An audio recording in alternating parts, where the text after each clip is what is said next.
they have to log in again. So just something to be aware from the user experience standpoint.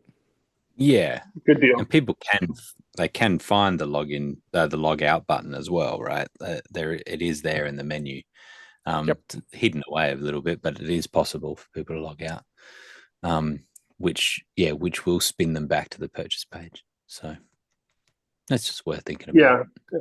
And I did that in my testing as well. And again, it let me log back in with the same information. So yeah, that's good. Yep. That's good. Is it fair to say, Muddy, that if the sign up page was more customizable, you wouldn't need to do that?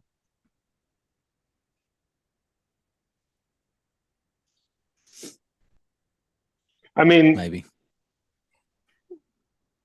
yes, but that's what, for a free, we're really only talking about a free event, right? Because I wouldn't use the sign up page for a paid event. And this is a great use case of the marketplace page. So I like this. I like this flow. I'll just want to think a little bit about what the user experience is for people that are coming back. And again, if we keep sending people just that same time in marketing and in reminders, I just want to be mindful of what that repeat experience is like. Because I think the same thing would happen on a sign-up page if they logged out or if they were coming from a different browser. It would still come back to the sign-up page. So yes, it would. Yeah, it's pretty similar. Yeah. Yeah. Cool. Yeah. Yeah, and maybe I even have the registration form up at the top kind of as a sidebar. So like if you're coming back, it's right there. Yeah, I don't know. I'll think about it. It's more of a design question. And I'll let the team think about that. Okay. So what's your next question, Muddy? The next question is different event. The client is using Mighty Network. So you may remember last year, I had a client that we wanted to use Obvio for the live event, but they had a custom event app where they were doing all the chats and posts and all that. That was in a WebEx Socio, and we were on each calendar item that was for the live session, there was a link that sent them to Obvio. And actually it was an area registration link. And we wanted to send the URL parameters to reduce the friction so they would get to the area registration page. And in fact, the text we had said, confirm your information. And it was all filled out. And then the button said, looks good. And they push the button and then they're in Obvio with the right credentials, or they're in Zoom with the right credentials. And in fact, we were having a problem because it was sending URL parameters with 2 question marks, and you guys fixed it, and we scrambled, and Justin actually helped me set up a separate thing, but then it got fixed. Anyway, that worked great. This year, WebEx basically scrapped the platform, and they're no longer using it. And so they're going to use Mighty Networks, which they've used in the past for their paid memberships. And so they're going to try it for this event as well. And you can have an event in Mighty Networks and you can have a link, but I couldn't find anywhere in Mighty Networks where you can identify what the URL parameter fields are. So ideally, I want to put the link in there that has the URL parameters. So when they come over to the area registration page, they're all filled in. I can't seem to find that in any documentation in Mighty Networks, and I haven't contacted them yet. So part of the question is, do you have any experience sending URL parameters from Mighty Networks? And if not, I think the first time they come to the area registration link, it will ask them first name, last name, and email. But I think every other time they come back, no, it's always going to ask them. It's always going to ask them. Okay. Yeah, it is. Yeah. So without identifying what the URL parameter fields in, and if Mighty Networks is even capable of filling in those merge codes, right? Right. Because it's not like a unique link for each person. It has to pull that merge code and send it. So, That's okay, right. probably question for the Mighty Networks development team.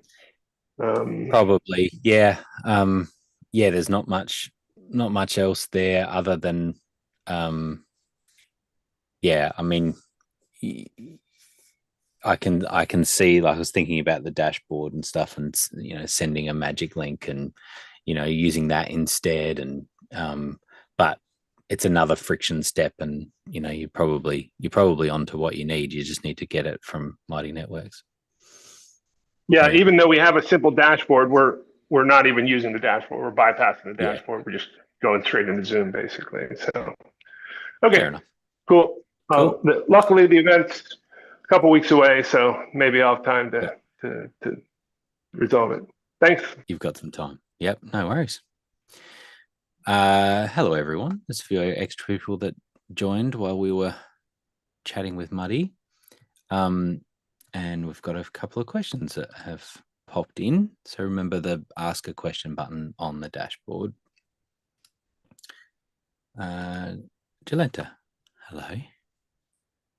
I'm locked out of accessing my past event. It's my fault.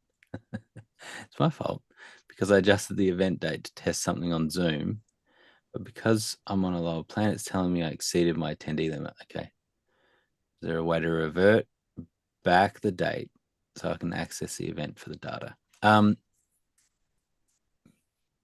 So the lockout is all is not based on the date at all. It's simply based on that the attendees are over that limit. So and so is the thing that you actually don't need, because it's already happened and you've just got more attendees in there, but you kind of just need the attendees to be cleared out or something. Is that the idea, or what is it?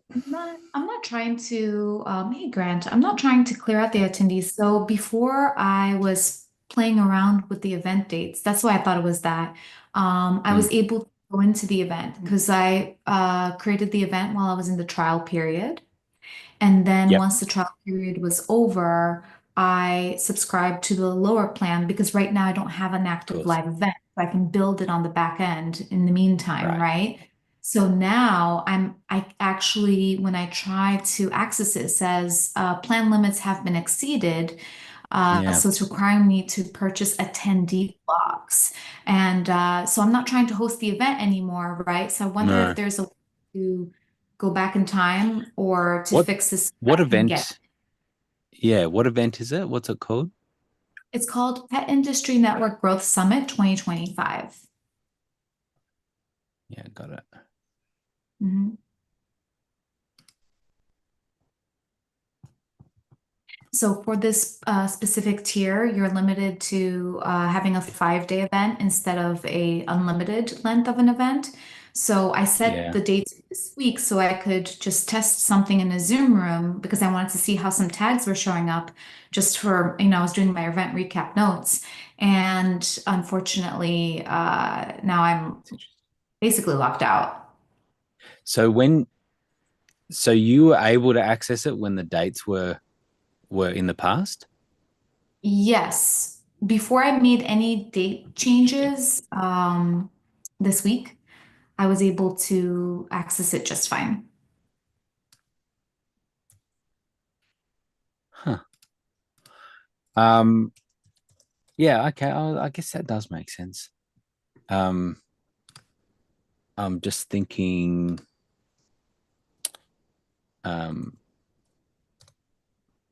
well, we can try forcing the dates back and see if that works for you. It's a bit of a weird use case, right? Because of going down post event, but then, yeah, I mean, obviously it makes no sense to pay for add-ons for an event that you don't actually need to do. That's already happened. So So I totally get that. I'll see if I can force a change here. Here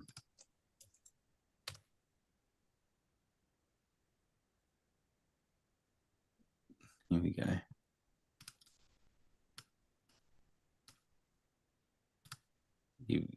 You caught me in a time where I was happy to geek out. Try to make this happen.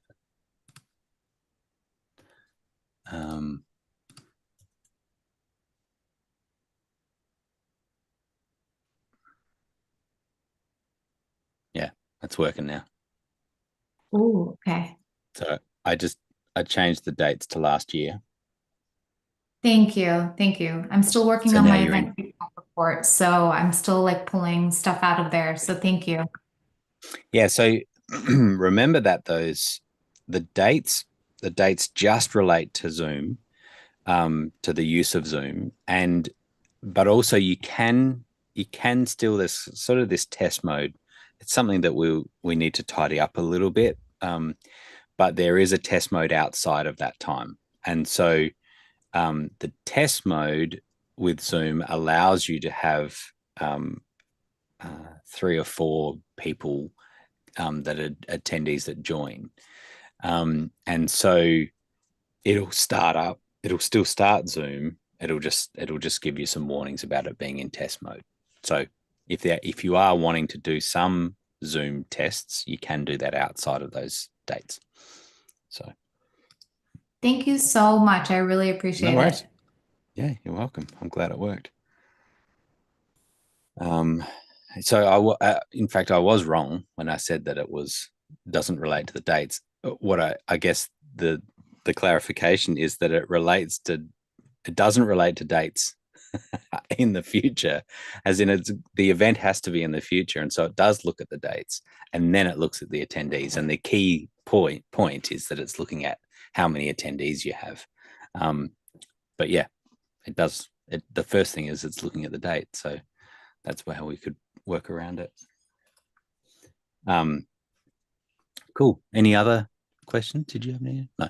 You're okay. No, I know. Usually I come prepared, but I just came from an in-person week-long event last week, so now I have a lot of to do with all the. I know, right? Fair enough. Fair enough. Okay, Thank cool. you. No worries. Irina. Sorry. Oh, Do you want me to just say it? Yeah, you can. Yeah. Okay, the first thing is, last time we discussed the thing, you asked me if I did touch anything on inactive campaign, because several people disappeared, several contacts, and it's only on one dashboard. I never experienced it before, and I have million of them already done events. So in that particular thing, it's my podcast studio, so only few people go when I do the interviews, and it was for the summit. So I have 20 speakers, including myself there, 20 contacts. Previous time, I mentioned that several of them disappeared from the dashboard. And you asked me if I did something in the active campaign that would touch or trigger disappearance of the contacts in Obvio. Well, at that time I did, so I didn't know if that's affected. So I said, okay. But this time I've been watching and I didn't touch anything. And here, sure enough, 9 people disappeared. And I didn't even touch. All I do is sending emails right now because speakers, my summit is active and I'm communicating with speakers. So I send them mass emails specifically from that dashboard broadcasting. And I found 9 people just vanished without any trace. So I had to put them manually again because I did that before. I did it again. It worked all right. So are you tracking this, Justin? Luckily, my summit did not lose any contacts, so I'm happy about that. Okay. But this one is separate. It's just different event dashboard. I'm just gonna say goodbye to my kids. So just 1 second. But Justin, you got any questions on that? I think Hi, this is Justin. hello. I think we can probably look at your active campaign config, but ultimately it'll probably be something the team might need to look at to see why those people disappeared. If you could send us some of those people that disappeared so we have some names to look up. I do remember one. I mean, I know exact number 9, but I don't remember which one because I follow my list and I just did tags and just put them back. But I'll try because I didn't put tags this time. Maybe this way I will.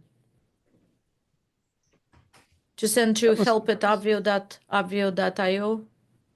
Yep. Up Okay. at OBV. obv.io, yes. Mhm. Yeah, so let us know the event name. Let us know if Are you remember working, any of the Justin? contacts. Justin, with Obvio now?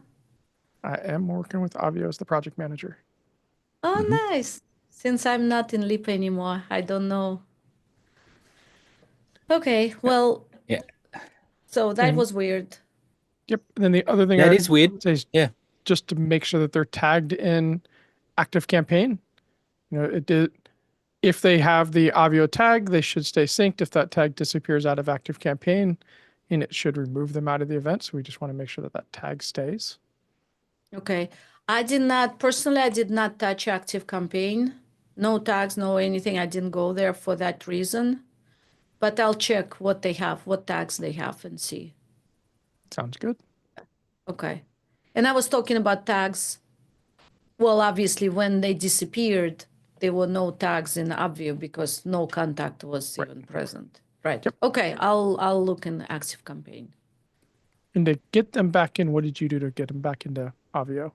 Just did manually because it's only 9 people, so I just put them in back. Put Okay. name, last name, and email, and that was it. Yeah. So the second question is about active campaign, of course. Grant loves it because he knows so much about active campaign. I know.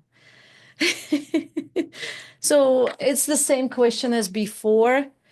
Again, so just to confirm on Obvio, what do we do to make a field for the active campaign? So I go to Obvio, I go to the page, services page, after I linked Obvio with active campaign. And then on that page, I put Summit, for example, the tag. And then the second line will be the field. So in order to find that field, I go back to active campaign, create a field, put Summit there as a field, and then I find it on Obvio. I'm speaking slowly so you can trace my, I guess, steps. And that's how the field is created, right? Are these the steps? Because what happened was I did all that, and then I sent an email, and the email went with, I put the field from, and I sent it from active campaign. It was just backup email. Everything I do is from Obvio, but this one was from active campaign, just backup. And the field was there, but the field was not populated. There was no magic link inside. It just said, the words from the active campaign. It was just field, the word field.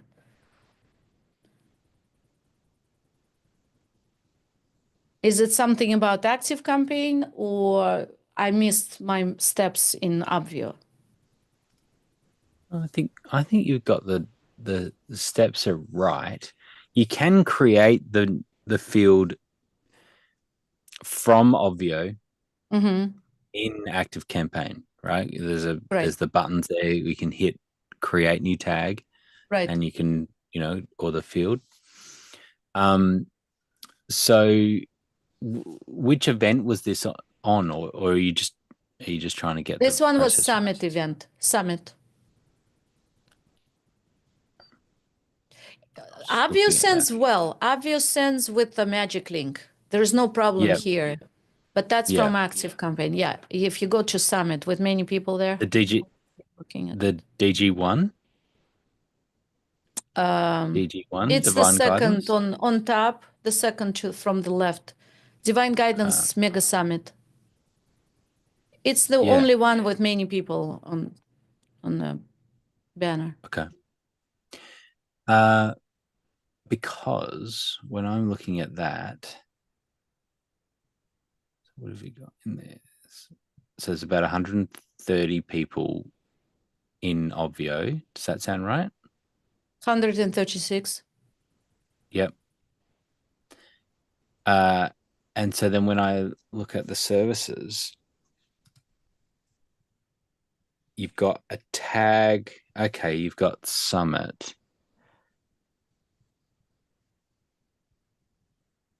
So you created a field called Summit? Right. And You're you're saying supposed to that see it on the page, right? You can see it on the page, services. I can see that there. Yeah. I did first, this time I did it, I would do both ways, but this time I wanted to make sure. So I went to Active Campaign, created a field. Create it first. Right.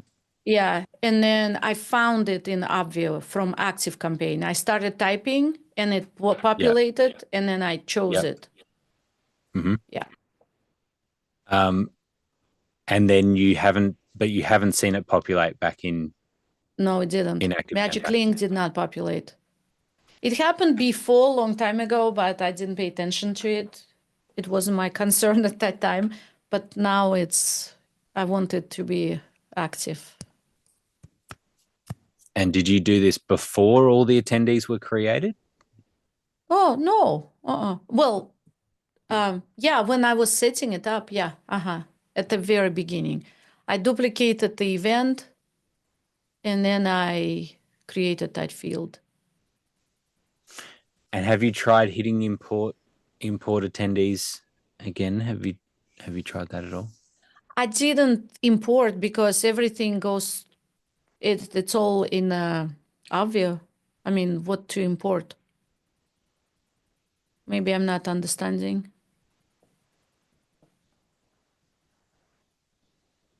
So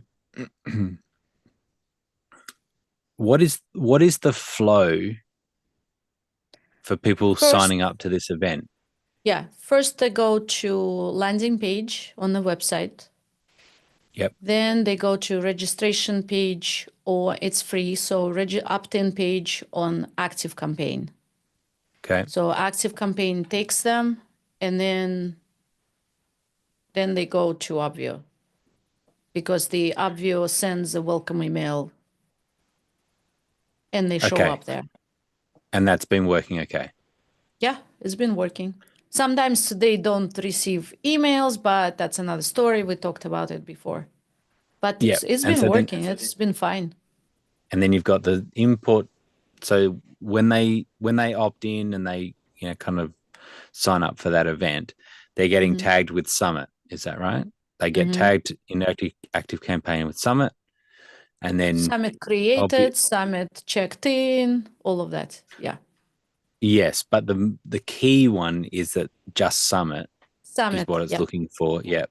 Yep. And then you're saying that the field Summit is not being populated with their Magic Link. Okay. No.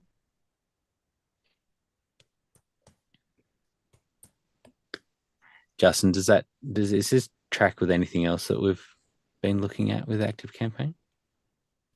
Not necessarily Active Campaign, but I know some of the services, it depends on the field type. Like if you make it a URL field, sometimes it doesn't work and needs it to be a string field. I don't know if Active Campaign has some requirement like that might be causing it not to populate. Yeah. Did you have that's a good point. Did you choose the type of field when you created it? URL. Which one should I choose? Just a text field, or string or text field, or I would try the string or text field. You can always go back to the event and click on create a new field, type in a name, and see what it actually does when it creates it inside of Active Campaign. But I'm betting it's a string field. So I say that's text field. Text. So, Irina, Probably. if we were to, but go ahead, Grant. if we were to do this, Mm-hmm. if we were to hit this now, Mm-hmm. this is, see how this gives me the option. Oh, It's text, right? yeah. And I think I was choosing URL. So if you now look at how that looks like, Summit 25, what that looks like in your active campaign, okay, and see what that, and I mean, at the moment, it's going to be populating this field. So you could have a look at that and see how that looks, but it could be the field type. Yeah, I think it is because I didn't know about text. I thought it was URL. I mean, link is URL, so you automatically assume if you're not Justin James, the project manager. Yep. Thank you, Justin. That was great. Yeah. I've learned that the hard way, just like you did. Yeah. Yeah, I feel that. Yeah, it has to be. Oh, good. Thank you. And then Irina, swinging back to your first question, I did look at your event while we were talking about this one. And all 19 people I'm seeing, only one person actually has the active campaign tag. So chances are at some point, active campaign removed all of them because it didn't see a podcast guest tag. I see several of them with a speaker tag or summit speaker tag, but only one person had the podcast guest, which is what your active campaign integration is looking for. So I would look inside active campaign and make sure they got podcast guest as the tag. No. With them, I don't care about active campaign. I don't connect them with active campaign. I don't even know if that podcast is real connected. This is just podcast event is just for me to input speakers, for them to enter during the interview. This is not, It is connected, which is why you're seeing things disappear. So I should disconnect it. Yeah, if you're not using active campaign at all for that, definitely unlink it. Because what's happening is when it sees those people inside of active campaign for the email, it's going, oh, there's no tag for that person. And it removes them out of your event. And then you're going, oh, I don't want them removed. And you're putting them back in. And so you're fighting with active campaign. So if you just go to services and unlink it, since you're not using it at all for the podcast event, that should solve the disappearing problem. Oh, interesting. Thank you. You're welcome. Wow. Interesting. And imagine that, no 8 questions. This is it. No more questions. No 8 like last time. Only 2. Yeah, something's wrong. Imagine that. Yeah. It seems like you're learning and growing, which is pretty awesome. All right, John, what do you got? Amnesia. I asked this question of Barry or of Blue on Friday, and he gave me the answer, and I don't know where I wrote it down, and I can't find it. So I had a late registrant to my webinar last week at like 3:00. It starts at 3. He registered at 3:02. He didn't get the magic link because I send out the magic link like a half hour before the webinar starts. And so then Blue mentioned something that I could do something with a create date and a welcome letter using Obvio. So for late, so the question is, how do I get the magic link to a late registrant? Right? No automation that can serve him, right? And he said something about create date, and I wish I could figure it out myself, but I can't. Yeah, that's fine. No problems. And so, actually, what event is this? Can I have a look? What's it called? Make the right moves. Have you got an? Okay.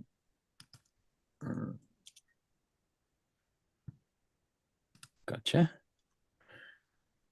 And so then, are you integrating with anything else with this? Keep. Gotcha. Okay. So yes, there is, and that's probably what Blue was talking about in Keep, is that there's a way of setting up a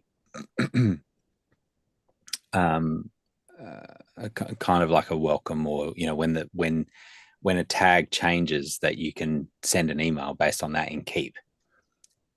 What I would say though, is that there's also the option of a welcome broadcast, a welcome email, in Obvio. So I'll show you this. Oh no, I think that's what Blue was talking That's what he was talking about. That, but I just don't recall. That's fine. Yeah. So in broadcasts, broadcasts are, as it sounds, a scheduled send at this particular time, right? And so if you were doing it all through Obvio and you were like, okay, half an hour before my event, I want to send off all the links, and great. You would set that up in here if you were going to do it through this way, and you'd send it half an hour before. What you can do as well is you can have a welcome email. Now, a welcome email, when this is enabled, will trigger an email whenever an attendee is created in Obvio, no matter how that's created. It could be manually entered, could be imported in Obvio, it could come through an integration. However it ends up that there's a new attendee in Obvio, it's going to trigger this email. So you can control this a little bit by just hitting the disable or enable disabled. And so you might have your other workflow for up to minus 30 minutes. And then at minus 30 minutes, you might say, I'm going to come and enable this. Whenever you decide, I'm going to enable it so that if anyone sneaks through, signs up last minute, they will get this email. So in order to set that up, you do this, you have your subject, and then it's just whatever you want in here, being the key variable there, the login URL. Use this link to be able to enter. And while this is enabled, whenever an attendee is created, it will send off an email with that login. Yeah, that was simple, but I just could not remember it. So thank you. Yeah, it was fair enough. Funny. Fair enough. Appreciate it. I will also just mention that with a broadcast, when we set up when we have a broadcast here, and you could have it where it says, hey, event starts in 30 minutes or whatever it is, you could have all the details in here. When you have an email sitting there, in fact, give me 1 second, I'll go to an event that's got them. Go here.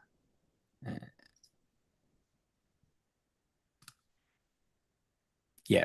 So when you go to an email that's already a broadcast that's already set up, what you can do is you can send a test.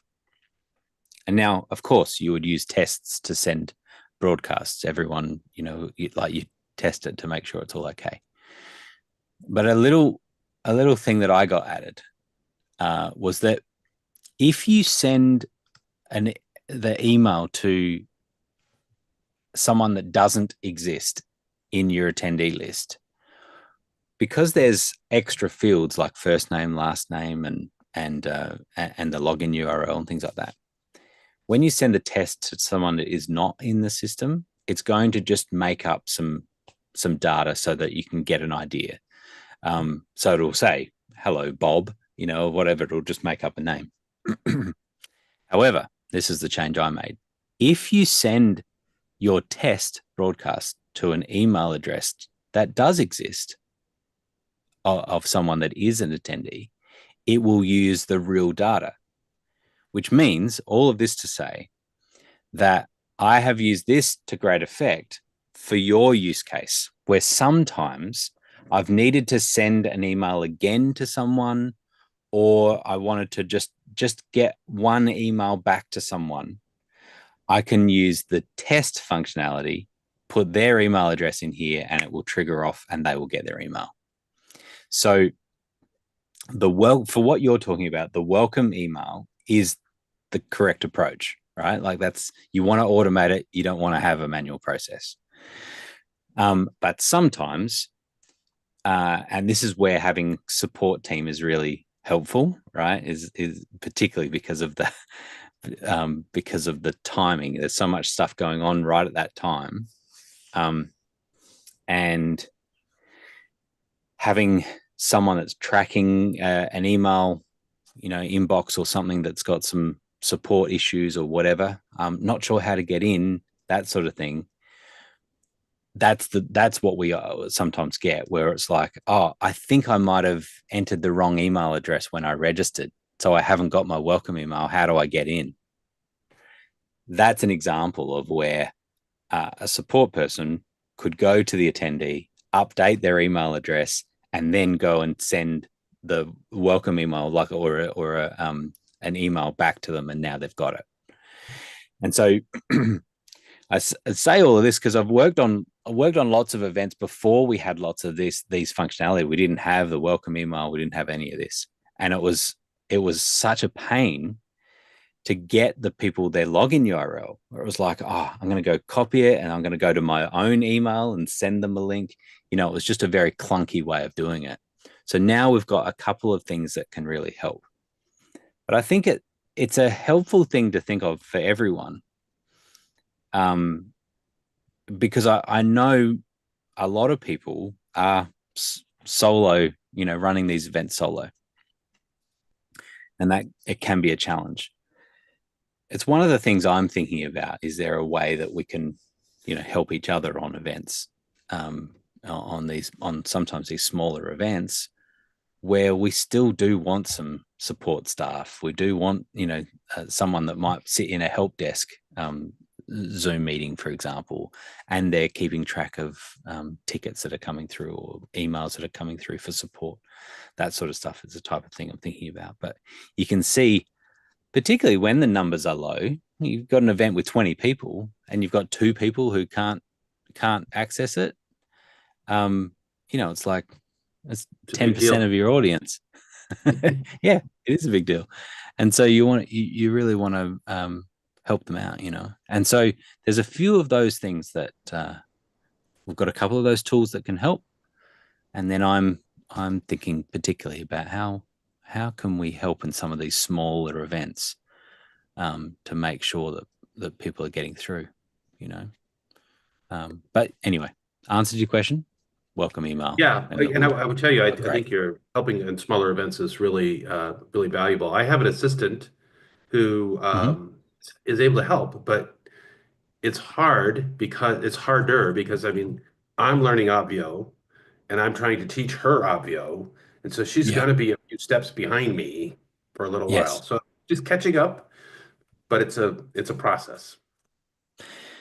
Yeah, I'm aware of that too. It's kind of a little bit of the research that I'm doing at the moment is how do we help people move to the next level where you're not the funnel for everything. You're not the conduit where you don't have to learn every bit of information. You have to know the tasks that you would have a team do, but you don't have to be the one that teaches them.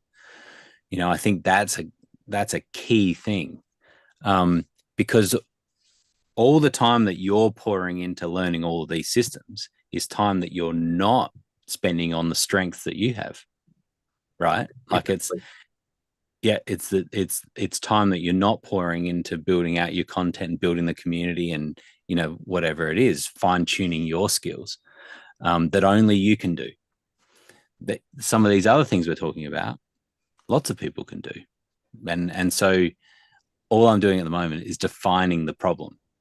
And I've got some ideas about solutions, but I am interested to see nodding on the screen because I think it is a constant issue for people.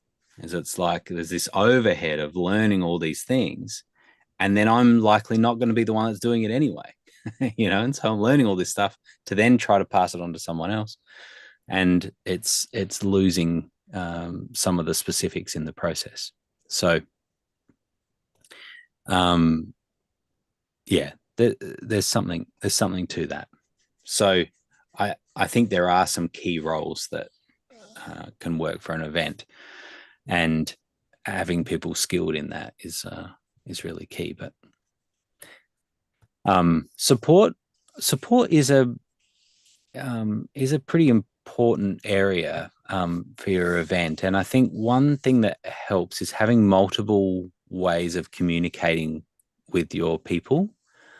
And so, you often see on events where we might have Facebook groups, or Telegram group, or a something, right?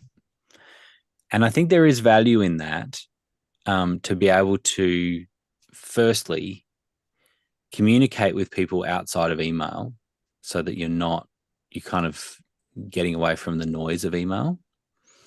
Emails, it's really important, and of course that's how they're getting their login links and all of that, right?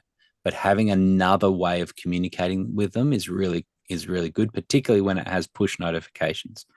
So to be able to push into that group and say, hey, remember the event starts in 30 minutes or 5 minutes or whatever, is really important. But also the ability for them to be able to communicate back with someone, to be able to say something like, hey, I think I entered my email incorrectly because I haven't gotten any emails. I don't know how to get in. Well, now you've got a communication path with that person.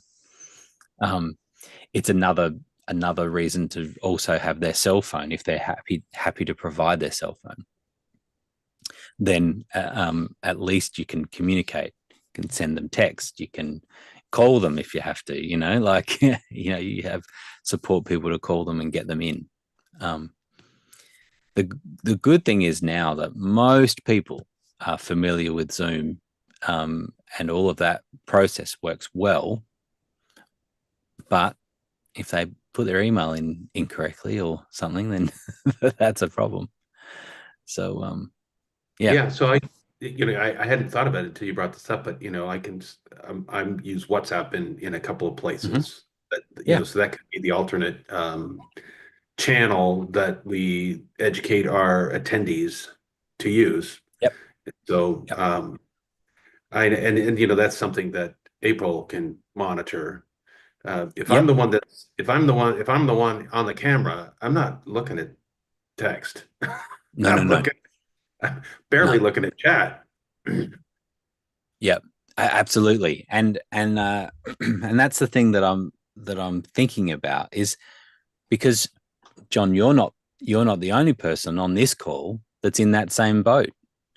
And to me, I think about, well, why couldn't we do some sort of time exchange where someone else is working on your event and you'll go and work on their event, right?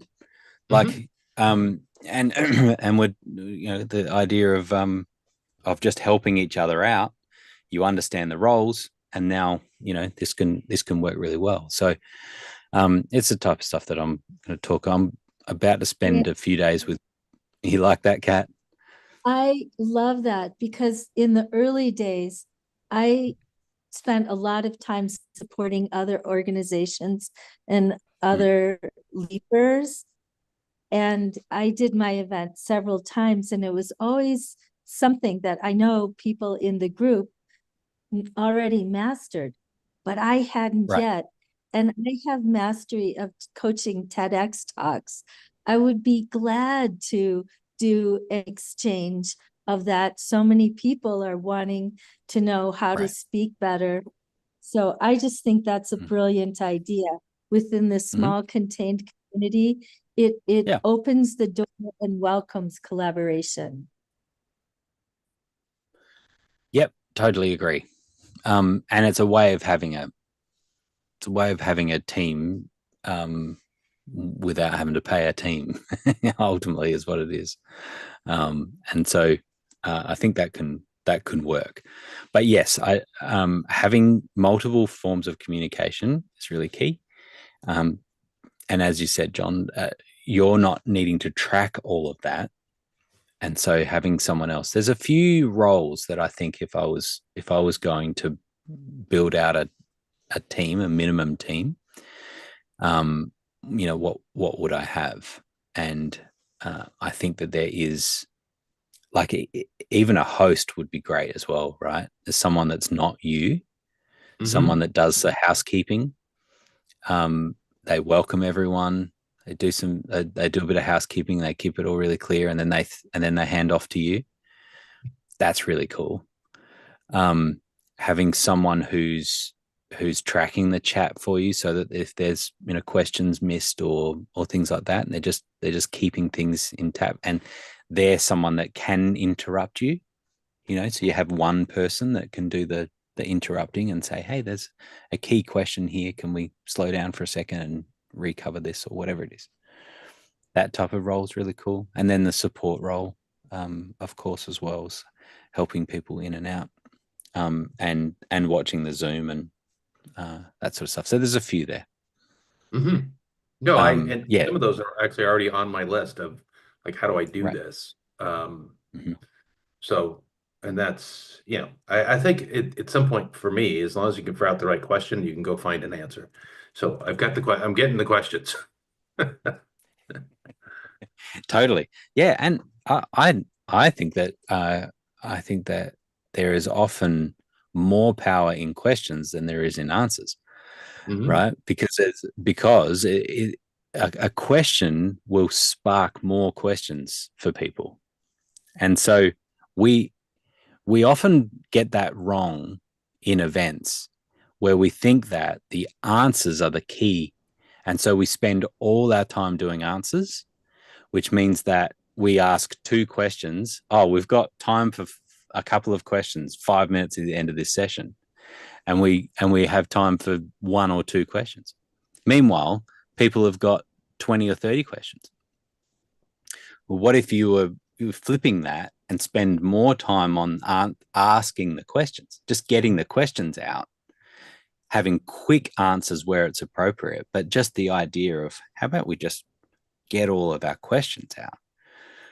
It's the same when we have panel discussions. Sometimes the natural inclination is to make sure that every panelist gets their time and they get to speak. It's like, what if no one cares about what they have to say, and they've got 30 questions in the bank, and you're listening to someone rattle on about something that no one's interested in just because you're trying to give them their time? It doesn't matter. The importance is not the panel. The importance is the questions, the people that have asked the questions. They are the priority, not the panel, not the expert. We often get this wrong. And what happens is people spend time putting their questions in, thinking, voicing it, putting it into words, and then it goes nowhere, because we only got time for 1 or 2 questions, because our content was more important. It's really not. We can compress our content and have more time for Q&A. That's my passion area, because that builds community. Now, I think this is a key thing in our world now, is that content is everywhere. Content is available everywhere. Community is not. Community, connection with people, that's at a premium. But never has there been more content in the world and the availability of it. So it used to be that you had to go to this place, you had to go to this hotel ballroom to access the content, the world's best content, because that's the only place that it was, 40, 50 years ago. That's where you got the content. You had to go to that ballroom on this day, and then you would hear it. Now you click a link on YouTube and you get the world's best information that happened a moment ago. So what's the difference now then? The difference is connecting with people, talking about that content, kicking it around, asking questions, building the connections and with people in the community. And I think online is perfect for that. So you stimulated another question. Yeah. So the audience that I'm working with, small business owners, they don't have a lot of experience with Zoom meetings or live virtual events. And so they're just learning and they're realizing that there's great content, but they don't know how to use chat. Like in this group, in this meeting, all kinds of chats going on. Awesome. I love it. I can read and et cetera, et cetera. But I could have 20 people that are in my audience and not one of them will use chat because they don't know how. Great point. And so I think you introduce it right up front and regularly. And the best events I've seen is where just do little polls. I hate the term poll because it sounds, I don't know, it sounds stuffy and boring and whatever. But the idea of a chat poll can work really well. Hey, put 1 in the chat if this is you. Put 2 in the chat if this is you, whatever it is. So let's put 1 in the chat, put 2 in the chat. If this is you, put 1 in the chat. And I've seen a guy do this regularly where it was like, it wasn't necessarily a poll. It was just put 1 in the chat. Hey, if you're tracking with this and this is how you feel, put 1 in the chat. Ones, Now it's a really simple way. You're not asking them to voice something. You're not asking them to put into 5 words how you're feeling right now. You're just saying, if you're feeling like this, put a 1 in the chat. Bang. And now you're teaching people how to use the chat. They know where it is. They're seeing everyone else. That is like instant. No, it's instant for you as a host. You're like, oh, wow, there was 10 people that just put that I'm on track here. 10 people have just affirmed what I'm saying. But also, each one of those people is also feeling like I'm not alone. Like, hey, let me know if you're lagging behind. You're kind of feeling like you're not quite tracking with where I'm at. Put a 3 in the chat. Bang, there's 6 people that have just said that they're lagging behind, and now they feel like, okay, it's not just me. Like, and that's a really simple way of just like using numbers in the chat. So then, of course, when it comes to questions, they know where the chat is, and they know some events turn chat off during some sections. And I'm not a big fan of it yet. I really don't. But you just stimulated that. So we'll put a poll or 2 in the. I've just got this 1-hour webinar that I'm running, so there's not a ton of interactivity, but there should be some. And that poll idea is a good one. Well, and if you think of it less of a poll and more of a push and a pull with your audience, where it's like, because it's not setting up a big question.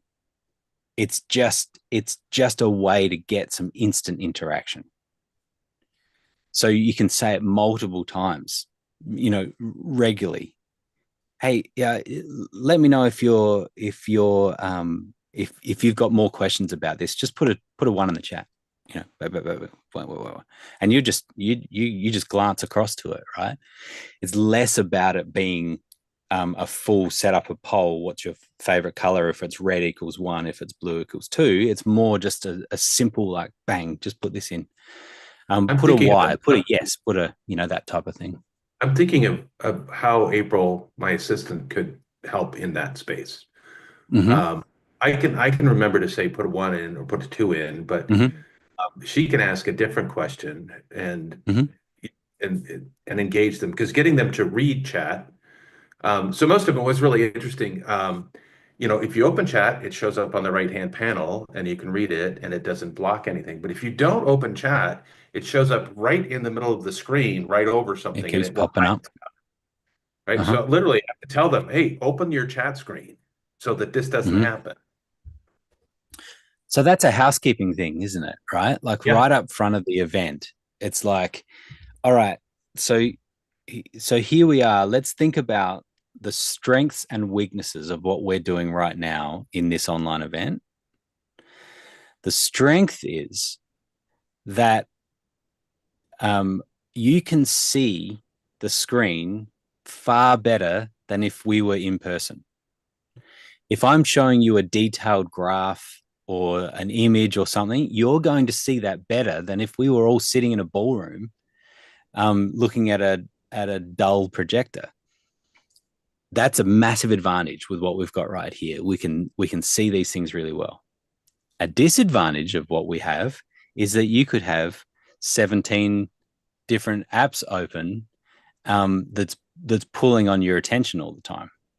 So let's set ourselves up to win, whether that means that you're closing off your email, you're closing out things, and you're setting up Zoom in the best possible setup, you know? So let's maximize Zoom. Let's make sure the chat is there. Let's do you understand about the view and gallery view versus speaker? Okay, let's, you know, and you might be spotlighting, but right, it can be, okay, so now we've got speaker, you can see me well. Okay, great. You can see the chat is sitting off there. You've got everything else, no other pop-ups and notifications and things. Let's just all agree that we're going to focus in on this. We're going to give it our full attention for the next X number of minutes. Because it could be what you hear in these next 30 minutes could change your life. So this is not just a soap opera that you have on in the background while you're doing something more important. This is your key thing to focus on right now. And as you do, and we all do, there is common unity in the common experience that we have as we do this together. You know, it's like, this could be really powerful as we do this together. It's no accident that you're here right now. The right people who are supposed to be here, whether it's 5,000 or 5, we're supposed to be in this moment together right now. So give it your best. Bring your best right now as we do this together. And we're going to work on this, whatever the topic is, right? We're live here right now. This is not a YouTube. You know, we're doing this together. We have a moment where we're connecting across the world. And sometimes we can lose how significant that is. So what does it mean for you to take a moment to really be centered in this space so that you can really focus on what we're going to do? Because you're going to hear some stuff that could be really game-changing for you. You're going to have an opportunity to ask some questions that could really, really, really help you. And you're going to meet some people in the same place as you. And those relationships could be friendships and you know, business relationships that could also significantly change your life. There could be someone sitting in the chat who becomes your best friend. Totally could be, because of you've got common interest. You already know that you've got common interest, and now you've got common experience. Now we're going to do this over these next few minutes. It could be game changing. So what if having an email popped up completely railroaded that for you? Just get it out of the way for now. It can wait. Put your phone on silent. Set yourself up to win. And now we're gonna really engage. So that's the type of housekeeping, right? Yeah. So I just want this recording now. I can't write as fast as you could talk, and I really liked what was coming out. Now, Mary, let me get my take on this a little bit, because I do love what Grant said, but a couple of things for you, John. You're talking webinar, so you're talking 60 minutes. Like, right. That's all. What Grant talked just now, great stuff, but it's also a really long time when you're doing a 60-minute webinar for that piece. So definitely in your 3-day event. And that's a great way to do housekeeping. Your tech check in a 3-day event also has them go through making sure they know when the chat is. For the webinar, some of it could just be how you introduce things. Like at the beginning of the event, you could ask them to put where they're from in the chat. Say, and if you don't know where the chat button is, it's down at the bottom of your Zoom. It's a button that says chat. If you click on it, you can tell me where you're from. Like, just giving them a little bit of instructions as you're asking some of those early questions and kind of lead a little bit up front with it. Spend a couple moments on housekeeping being in there, just not 10, 15 minutes of housekeeping for a Yeah, no, 60-minute I webinar. would take. I think you're spot on. I just need to do a couple, three of these things, right, and educate them a little bit. I can't take half the time, but 5 minutes, 3 to 5 minutes, I could do that. Yeah. I would also for That's right. you try to shave off 5 to 10 minutes off your webinar content itself so that you can intentionally plan in your questions, give them time to type it in the chat, give yourself time to actually look at the chat. And if you're asking like a 1 or 0 question or a 1 or 2 kind of question like Grant mentioned, you being able to see what's coming in the chat when you ask it, so you could summarize it. You'd be like, oh, I see Grant said 1, and see Justin said 2, and I see a whole bunch of other ones coming in, and you just build up a little bit of that interaction, but you got to intentionally plan it in there. And so if you can shave a few minutes off content wise, then you can fill that back in with those intentional questions and the interactions.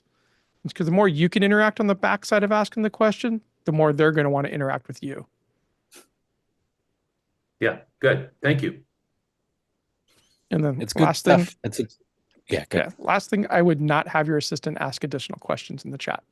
Great for I your was gonna say assistant that to too. answer questions, but I wouldn't ask additional ones because you don't want them now to be focused on playing inside the chat and with your assistant. You want them to come back to you after you're done with the question. But definitely the assistant, if they're asking questions and she knows the answer, she could potentially either answer it or say, that's a great question. We're going to have a Q&A time. I'll make sure John gets to that question, or I'll let John know. Like, so, but not new questions. That's it. Yeah, Awesome. Thank you. totally agree, Justin. And Kat, you'd be all over this with slides at TEDx and things. It's like the slides are always complementary to what you're saying. They don't distract you from it. And you see death by PowerPoint all the time, where there's so much text on the screen that the confusion is, are you wanting me to read the text or are you wanting me to listen to what you're saying? Because I can't do both. And then if you're just putting text on the screen that you read, what's the point? What's that add, right? That's If you're just so share said. Exactly right. Our vision only goes one place. It's either to the speaker or the slide. And our right. hearing goes one place, either to the speaker or the slide. So you want your voice to be heard, and you want your eyes to bathe in the beauty of the images that you shared with them. That's right. Very Yeah. little or no words, and make it captivating, engaging, as interesting as what you're saying. That's all. Yeah, totally agree. So same goes for the chat, and so the chat can be a bit of a distraction. But if you're doing things like the ones, I keep coming back to it, but the ones I just have seen it work so well because it is complementary. Like it's just it gets this instant feedback, and you start seeing it. And you could do a similar thing with the reactions in Zoom as well, right? Where you raise your hand, or or the thumbs up, or the heart, love hearts, and things like that. Is a way to feedback. But there is something that is just so simple that works with the chat that's bringing people's attention back always to what you're saying. So, And those anyway. 1s and 0 questions are really easy for people to type, which is why you tend to get more engagement. Exactly. A lot of us on this call probably can type fairly well. A lot of people in the world can't type for anything. So to answer a question, they're just going to give up before they even get half of it typed out. But a 1 or 0 or an A or B, they can totally do that and hit the enter key. Yeah. So you got me fired up a little bit there, but it is something that clearly I've got passion about, because I think it can make a big difference, and the opportunities that we have. And I'm for having sort of in-person opportunities. But they're few and far between, really exclusive, and they're all about the networking and building relationships. They're not about content. Online, what we do here is about providing enough content to support the community to then keep the whole thing rolling, so that it's not just one or the other. So I think it can all work. Franklin, what have you got? Are you calling? You're half an hour early, Franklin. What's going on? Well, I had a little more time today. I don't know if you can hear me. You can hear me? Okay, yep. Great. Sound great. Last week, I had a discussion about my live event, and there was a communication that I had with Mr. Blue regarding his perception of what happened in mine. I don't want to address that because he's not here, but I do think what you're saying is spot on. And I had a couple of questions that I wanted to ask you guys for consideration. One, is it possible that within the context of this group of people who get on the calls, participate regularly, can you all consider doing a profile on each person? Like understanding how they approach things, understanding what their strengths and maybe their weaknesses are in relationship to operating Obvio, because I think that's important. I think that's important. I've been on these calls for I attend the calls, and there's been a lot of change in the processing of Obvio by design and by default too. So it's, in terms of questions, I just come and listen because I don't even know what I don't even know. Yeah. You understand what I'm saying? I don't know what I don't know. And everything changes every time we get on. But I have been listening to you, Graham, avidly talking about the zone of genius, talking about being a person where you engage and not get caught up in so much of the technology. Because if you fail to be able to make contact and connect with the people, then you're not going to be as successful. So that's the approach I took. But last week I had about 30 minutes to get my program started. I talked to Muddy the night before. He told me, because he had a big event last week, and I've gotten him 2 times to help me on my events. But he said, just press the 3 dots, duplicate the event, transport it to another file. I did all that, but the URL would not change. So I kept trying to change it. And then I said, okay, I need to call somebody. I called Blue. And then Mr. Blue said to me that you waiting till 45 minutes before an event to try and do an event? I said, yeah, what else would I do? Some of the things we often have this perspective. You fail to plan, you plan to fail. But I kind of have a different perspective, because the miracle zone produces magnificent things. And despite the fact that I wasn't able to get the help that I needed on that day, I had a wonderful event. Within, 15 minutes, I was able to take a shower, get dressed, get live, and then, follow the formula. I did it within 15 minutes. And what came out of that for me was I've built a continuous funnel. So now I'm into the event on a perpetual basis. It's a constant thing that's going to happen as a result of this so-called lack of planning and, whatever. So I want us to consider that. I would like you to consider that. And then number 2, what about the possibility of, I said member analysis, about this Minutemen, like Minutemen. You know how Revolutionary War, we had these Minutemen, they always respond within a minute. Okay. What about Minutemen of Obvio? Somebody calls that, because your zone of genius, you clearly know this stuff. I mean, you clearly know what to do, how to do, when to do, and you don't need a lot of time. All the person needs to be able to do is frame a coherent question, and you got them. I've seen that. So I think you guys have Minutemen there, and maybe we should consider when you have some situations that come up in the instant, contact this person, and that's that person's zone of genius, and they can make it happen with you. So yeah, that's what I thought should come out of, the sort of related because you're talking about the profiles of the strengths that people have. If we're talking about building team and having people that help out in certain roles or that sort of thing. Yes, yeah, I get that. Yeah.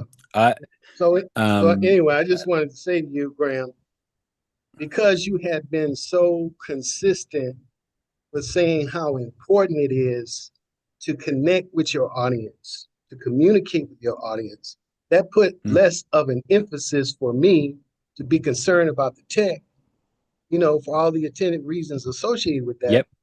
And really, that's the key. I really think that's the key to all of this. Rather than getting mastery over the tech, we need to get mastery over our presentations and mastery over our skill set.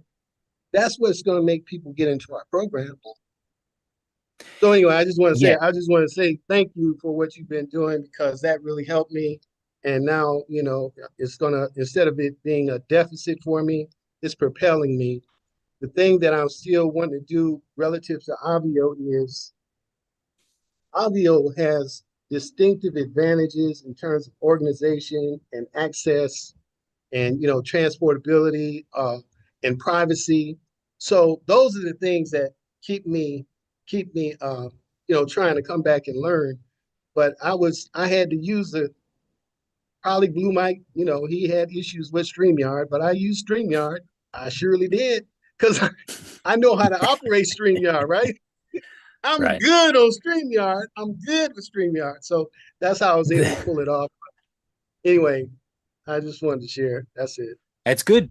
It's good, Franklin. I mean, clearly I've pushed some buttons for you, and got you stirred up, which is really cool. And I think there's some great stuff there. And I think that yes, the tech, sometimes we can focus too much on the tech, and we're missing the opportunity that we have a human, or we have humans in front of us that we can connect with, and they won't care at all about your fancy, flying screen that comes in and your special animations and the whatever, but they will care when they get to know you. And that's part of the thing is, are you selling your content or are you selling you? And ultimately you are building relationships with people and they're getting to know you. And yeah, people buy from people, and it's not just the content. And so it's finding the balance though, because if you do the tech really poorly, then you break down that communication. Absolutely. And so and that becomes a distraction, and it can be a big problem. And that's why I do focus on saying you got to get your audio right.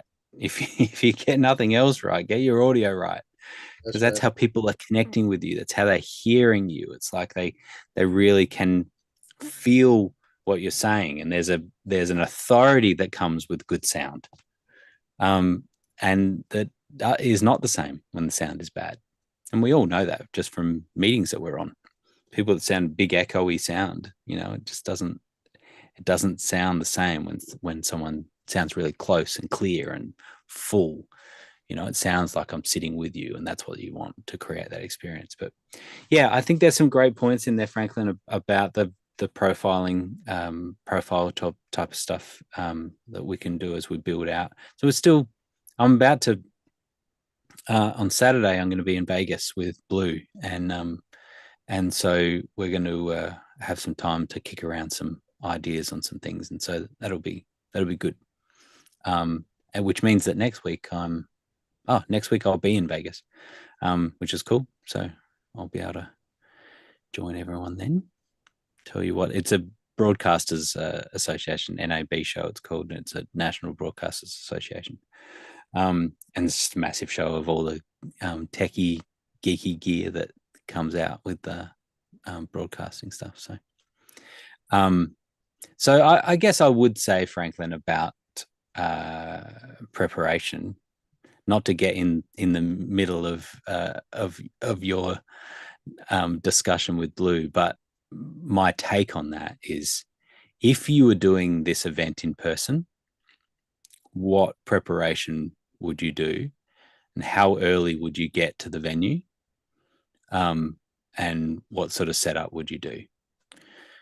And the argument is that you would probably be there hours before, and you'd be getting that space ready, and you'd be preparing yourself, and you'd have as much as you can, you would have organized ahead of time.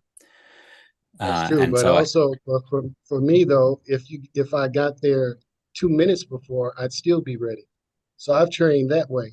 I'm like, if I get the advance time, that's great. Sure. But if I don't, I'm ready. That's how. So then the question for you, Franklin, is: Are you better with no preparation? Then is there a strength to the no preparation process that you're talking about? Sometimes the best things that we do happen when we don't plan them. I call those things miracles. Miracles happen when we don't try to plan it. So I've learned to try to forecast to be ahead. But if it doesn't, that was just like the situation. If I didn't think this way 15 minutes before, when I was denied, saying, no, don't even do that, don't use this way, I wouldn't have had an alternative option that I would have thought was viable. So, and I think as a result of approaching it, I got some great content that came out of that I'll be able to use in perpetuity. So I think there's an argument for that. That's why I said Minute Man. That's why I said Minute Man, because some people that's fair. I think it's interesting. I think I guess I just have a different take on it. And I think that I never want an event, particularly online, to be so locked down and to the minute that there is no space for the community to influence what's happening and to go with what's happening, to feel the spirit of what's happening in that space and to be able to go with that. And if ever there is a situation for that works the best, is online. If you need to go, you go. We're not stopping you from going. There is no social weirdness or anything about you getting up from the front row of the ballroom and walking out. You don't have that. You turn off your camera, you leave. So we might go over an hour. We might go over 3 hours because we're not limited by time and space. So I particularly like even these webinars and things, I think be careful not to limit your time because you think you're doing that as a service to your people. So you say, I'm only doing an hour because that's all that people have. I'm saying it. It's like you're answering a question for someone that they haven't asked. They're not saying, can you make sure that your event's super short and because that's all the time I've got? Because some people at the end of your hour are like, I want to do that again. I want to do that for another couple of hours. And some people will. And so why would you end your event for the few people that have to go when a whole bunch of people want to stay around and ask questions? So the best events that I've been in is the ones that say we're going to answer all the questions. We're going to sit here and kick around all the questions for as long as you're here. We're going to be here and answer questions. It's like we're going to do it for another couple of hours. We're going to spend more time in questions than we are in content. And so my point with that, with what you're saying, Franklin, is that allowing planning is what I would say. Planning for the unplannable. It's it's making space to know, how do I best prepare myself to allow for the unplanned to be able to happen during the event? And by me being centered in myself and focusing on what it is that I'm doing, having all my ducks in a row, I believe sets up the event even better to be able to have those miracles happen. You're And way off I do topic think of Obvio. yeah, How do we make topic with, active campaign work? yeah, I will say on that topic though, from an event host standpoint, the more that the tech is ready and the less you have to worry about it, the different energy and headspace you're able to start the event with. If you're rushing at the end to try to get tech working, you're wondering if tech's working and testing it all out right before you're supposed to go on stage, it puts you in a different headspace for a lot of people. And that's why we like to get the stuff done earlier so that you know it's all working as the event host and you can truly be focused on content offer and coaching and not wondering, Right.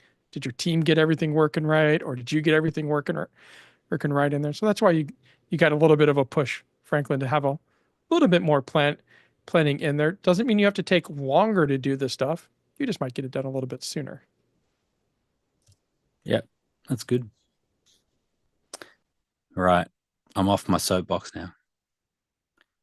We have any we got any other questions about Obvio or anything else that we've been talking about? I do have one for John since he is here. I Mm-hmm. did see a support ticket come in asking about why an attendee got to a registration page instead of something in Obvio. I did not know if you got that solved. I did not get it solved, but I also have not been able to recreate it. So just an odd situation. I Perfect. was running my webinar, and it was right beforehand, and I opened the room and I clicked on a couple things, and then there was this link, an Obvio link that showed up, and I went, "Oh, I have a couple people I should send this to," and so I copied it and sent it to them, and it didn't work. So did you send them, like if we're in this meeting and you look in Zoom, there's a little green checkbox at the top, and if you click on it, you can get to the invite link. If you click on that and try to go to it, you will get to the registration page. Because Avio is set up as a secure platform, you have to have them registered, have them have either a magic link or register so they can get in. If you just send them the Zoom meeting invite link, it will go to a registration page that goes nowhere. So that's one way to get there. Yeah, so I got to go back and look at it. This was kind of a quick thing. I was like, I don't know what happened here. I thought because it showed up in the what Muddy told me was the backdoor access to the meeting room for presenters, for example. Perfect. Yep. The registration for the Zoom So I thought it was an room. Obvio link that I sent out. If it was a Zoom link, that makes total Perfect. sense. But I thought it was actually an Obvio link that I sent out. So second way they can get it with the Avio link is Zoom does have a policy that you have to be on within X number of versions of Zoom on your client. And if it's not, it pops up a little dialogue that says you need to update your Zoom in order to get in the meeting. Unfortunately, on that little pop-up is a join from browser link, which makes you think you're going to get into the meeting still without upgrading your Zoom client right then. It actually sends you to the registration page. I'll have to So go I've seen pull that it. on a number of events when people don't want to update their Zoom client right then and they think they'll just join from the browser instead. They actually have to upgrade their Zoom client. I actually tried to do it myself. I have a very current version of Zoom, and I ended up with the same weird screen. And like I say, I just tried to recreate the situation where I got that link, and I haven't figured out how to do it. I mean, I could go get it because I copied it and sent it in an email, but I don't know. It was just an odd situation. Yeah, if you find more of those details out and you're able to recreate it, definitely send us a little bit more details. And Grant, any thoughts on this one? I've got an idea. Yeah. Go, Muddy. So I've seen this happen through any number of, even when they click the join the main stage button from the dashboard. Every now and then I've seen Zoom kind of glitch a little bit and send people they think it's like a login page or like but it is the registration page. Oftentimes what I have them do is just try again, just refresh and try again, and that gets them through. And so I don't know what causes it, and I can't seem to recreate it because it seems to be random, but whether it's the speaker link, any Zoom link from Obvio, I've seen this happen every now and then. It's a very small percentage of times, but every now and then it kind of fails to login or registration page, and just refreshing and trying again seems to solve it. But of course, people don't know that. So yeah, I was going to say a similar thing. So what I have found is the same type of thing where it's just every now and again, the workflow, the process that happens from Obvio to launching into Zoom, passing through all the sort of registration data that it has to do, gets lost a little bit. And I've seen different experiences where I might get an error, or it might ask for a passcode. Sometimes it might come up with asking for a passcode, or registration or things like that. And the same, my same advice is that whenever that has happened, I have never had it happen again once I've gone and clicked and gone back to the dashboard and joined again. Do you know what I mean? I've never had it happen consecutively. It's always just been a one-off. And so go back to the dashboard, click the button. And so we can only imagine when we're doing events with 30,000 people and you've got people coming and going, for all the time, there would be moments where people are having that problem and we're not hearing about it, because I'm sure that most people are going back to the dashboard, trying again, and it joins and it works fine. So that's generally how I feel. And of course, that doesn't mean that if we can find a way of tweaking some of these things, I think it's important for us to keep comparing notes on the sort of experience that we're having. The fact that we're able to do what we do is kind of remarkable, and that Zoom is not built for online events necessarily. It's built for business meetings, right? And so the way that we're able to make it work for these things is really cool. And they're constantly changing things. And so I guess it's, we just keep trying to work in with the best processes and keep aware of it. So, and a little back of house talk here, maybe we can look to see, can we do something different with that registration page when we actually create the rooms, to put maybe a little text on this as if you got here, like you shouldn't be here, or like go refresh back page, like put a little something there. I'm betting there probably is, and maybe something for us to look at, because there's nothing on the page right now besides really the Zoom area name and a date that doesn't match up with the actual dates. I just found the link, so I'm going to put it that gives me this message. I'll put it in chat. You guys can... Yeah, great. Cool. Yeah. Okay. Well, we can have a look into I don't know. I mean, and again, not the end of the world, but just odd behavior. Yep. I can actually see, just looking at that link, that is the same as the Zoom invite link. So it will always send to a registration page. Okay. Right. Yeah. Like if you actually were to click on from the update.obv page for this meeting, and then look at the URL that it sends for Zoom, like there's a whole heck of a lot of more on that URL. And so that was kind of the first indication. And if it was the registration link, can we, Grant, since I know you're set up to share, could you show him where the registration link is for the area? Yeah. Yeah. So what does John show you for a particular Zoom area where you would enable the registration link? And in the room, it'll be a room registration. Yeah, it's a room area. Yeah, we can do both room and area is enterprise. Enterprise only for area registration. Yep. Yeah. Let's do area and the actual room. or at least the room.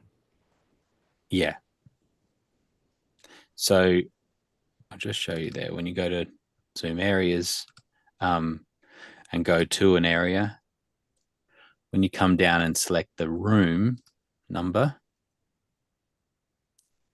then registration enable, and you can take that link.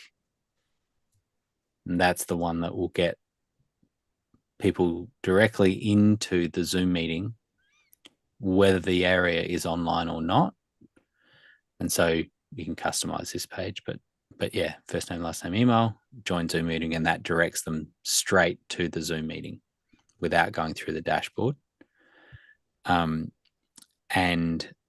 But yeah, they will join whether the area is open at the time or not. Well, that's what I thought I was copying. Apparently I was copying something different. I'm not even certain how I got to it. Right. Okay. Yeah, double check that. Something that can happen, not saying that you did this, but is that people are used to using Zoom, and they can go, there's a couple of places in the Zoom meeting, once you've got it open, you can go to that green little shield up in the top toolbar. You can click on that, and then you can get the Zoom meeting, right? And so I've just taken a copy of that. And so people are like, oh, I want to get, friends, particularly with free events. They're thinking, oh, I'm already in here. I want to get, my friends in here. So I'll just go like I normally do with my Zoom meetings. I'll go and get the link to this Zoom meeting. And what they'll do is then grab that link, and this is what it looks like, which is just a straight up Zoom meeting, Zoom ID, and the password is in that link. All that's going to do is take them straight to a registration page, and that goes nowhere, right? Because that's the security features that we've added into Obvio, so that when people are paying $1,000 for their event, they're not just able to share the Zoom link with any of their friends. So we do that, for all of our events, whether they're free or not, and this way, it also means that you're going through the flow that you want them to do. That it's not just like a normal Zoom business meeting, but it actually is, a different experience. It's an Obvio experience that has a good dashboard and all of that sort of stuff is ideal. So then you send out a sign up link. Perhaps you might use a sign up or something else. Cool. Thank you. No worries. Great questions. It's a good chat today. All right. If there's nothing else, we'll wrap this one up, and I'll see you from Vegas next week. Thanks, guys. See you next week. Bye-bye. Cheers. When are you heading out, Grant? Saturday. Are you going? No, I wish. Oh, okay. Too bad. Yeah. You're going to Another be on the time. floor this year.